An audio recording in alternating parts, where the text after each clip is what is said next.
विषाद योग का वर्णन है।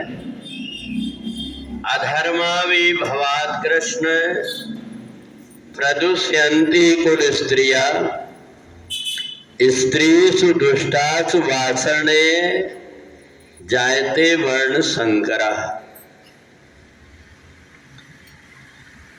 पहले अध्याय में विषाद योग है। जब कोई धर्मात्मा व्यक्ति या ज्ञानी व्यक्ति को ऐसा लगता है मेरे से कोई गलती ना हो जाए, मेरे से किसी का मन ना दुख जाए, तो समझ लेना चाहिए कि उसके अंदर परमात्मा विराजमान है। बहुत से व्यक्ति तो ऐसे हैं जो कई प्रकार से गलती करते जाएंगे और उनको बोलो तो और लड़ने झगड़ने के लिए होने लगते हैं। पर जो सज्जन व्यक्ति होता है वो अगर जरा सा कुछ ऐसा लगता है ये काम मेरे को नहीं करना चाहिए, मजबूरीवश कर रहा हूं, तो भी बार बार उसको दुख लगता है। हमारे जीवन में ये विषाद नहीं आता।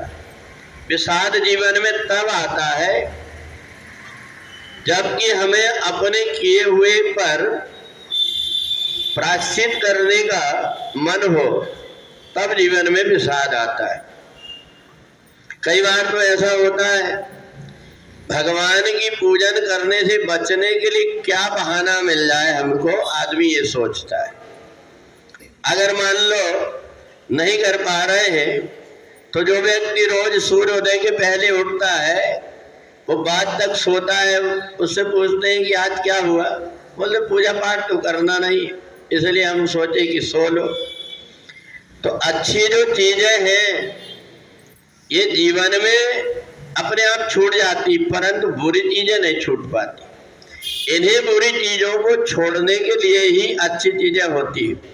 और अच्छा एक बात और है, अगर इन बुराइयों को आदमी अगर करता है, पुरुष वर्ग करता है, तो परिवार में उतनी अव्यवस्था नहीं होती, माँ संभाल लेती, इतनी वात्सल्यमयी होती है, करुणामयी होती, वो संभाल लेती है। परंतु अगर घर की महिला वो ही अगर उसका मन दूषित हो गया तो फिर पूरे परिवार की धुरी बिगड़ जाती है। तो इसलिए अर्जुन को जब भगवान के ऊपर क्रोध आया कि ये बताइए कि आपके रहते हुए मेरे बेटे को अभिमन्यु को इन दुष्टों ने घेर करके मारे क्यों, आप तो भगवान हैं, तो ये बताइए मेरे को, कम से कम ये बता दो कि जिसने मेरे बेटे को मारा मैं बदला लेना चाहता हूं। भगवान ने कहा नहीं ले पाओगे, बोले लूंगा जरूर। भगवान ने कहा तेरी पत्नी ने ही मारा है। अब अर्जुन चुप हो गए, बोले मेरी पत्नी क्यों मारेगी, बोले जिस समय अभिमन्यु गर्भ में था उस समय पर उसको जो चक्रव्यूह में कैसे जाते हैं और कैसे बाहर आते हैं इसकी विद्या सिखाई जा रही थी। परंतु उस समय माँ को नींद आ गई तो बेटा ने केवल जाने की विधि तो सीख लिया परंतु लौटने की नहीं सीख पाया, इसके कारण उसकी मौत हुई। तो कहा बता तुम्हारी पत्नी की गलती से बेटा मारा गया। अगर घर की महिला सजग होती तो जो बेटे 12-12 1-1 बजे तक घर में आते हैं और 12 बजे तक के सोते रहते हैं, व्यवस्था बिगड़ती नहीं। तो हमारे जीवन में विषाद तो होता है हर क्षण, पर हमको दुख नहीं लगता कि हमारे घर में हो क्या रहा है। अधर्मावि भवात् कृष्ण प्रदुष्यन्ति कुल स्त्रिया, स्त्रियों को अगर ये धुरी बिगड़ गई, हमारा भारत देश इसलिए माता कहलाता है, ये माताओं पर है। इन माताओं के द्वारा कैसे कैसे वीर सपूत जो देश की सीमा की रक्षा करते हैं, कैसे कैसे वीर सपूत वेद शास्त्रों के द्वारा दूसरों को पूजन कराते हैं, कैसे कैसे महान तपस्वी सबके कल्याण के लिए अपने शरीर की अपने जीवन की बलि चढ़ा करके तपोमय जीवन जीते हैं, इसलिए जीते हैं कि सर्वे भवन्तु सुखिनः, परंतु हमारे जीवन से धर्म धीरे धीरे नष्ट हो रहा है।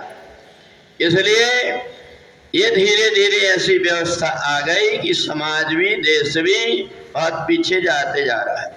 तो इसलिए जब कभी हमसे कोई गलती होती है, अगर कोई बताता है कि तुमने ये गलती की है, तो कोशिश करो कि कम से कम उस सज्जन ने हमको ये बता कर कि हमारी आंख तो खोल दिया है, हम कोशिश करेंगे कि दोबारा ऐसी गलती ना हो। तो इसलिए अपने जीवन को जो ऐसा बना लेता है कि कुछ करने के पहले जिसको दुख होने लगता है ऐसा मेरे को नहीं करना चाहिए, तो दुख होने लगता है, इसलिए वो सोच विचार करके कर्म करे। तो इसलिए विषाद से ही और इस अध्याय की गीता की प्रारंभ हुआ। तो इसलिए उसी गीता को जो लोग जानते नहीं, एक मंत्र नहीं जानते, आप में से बहुत से ऐसे लोग हैं जिनको बहुत सारे श्लोक की याद हो गए।